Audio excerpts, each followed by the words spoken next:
ஸ்ரீவில்லிபுத்தூர் ஆண்டாள் கோயில். இது பக்கத்துல இருக்க ஒரு துளசி வனத்துல தான் வந்து நம்ம ஆண்டாள் பிறக்கிறாங்க. இங்க அவங்க வளரும் போது இந்த குழந்தையா இந்த துளசி வனத்துல இருந்து கிடைக்கிறாங்க.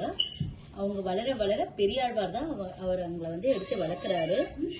சோ அவர் வந்து கிருஷ்ணர் கையில வந்து கிருஷ்ணர் பொம்மையை வச்சுட்டு அந்த கிருஷ்ணர் கதைகளை சொல்லி சொல்லி சொல்லி ஆண்டாள் விளக்குறதுனால எப்பவுமே ஆண்டாள் வந்து கிருஷ்ணரையே யோசிச்சுட்டே இருக்காங்க.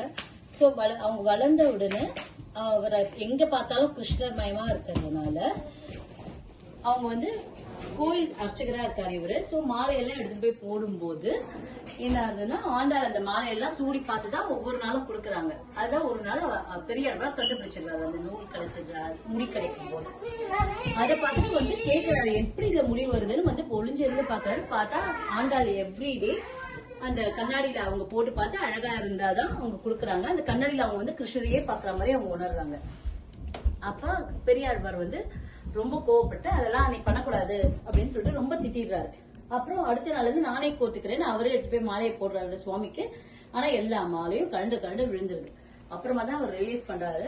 ஆண்டாள் கொடுத்த மாலை மட்டும்தான் சுவாமி ஏத்துக்கிறாரு. அதுக்கப்புறம் நீயே கோர்த்துதான்னு சொல்லிட்டு மாலையை கோர்க்க சொல்றாரு. மாலையை கோர்த்து தராங்க.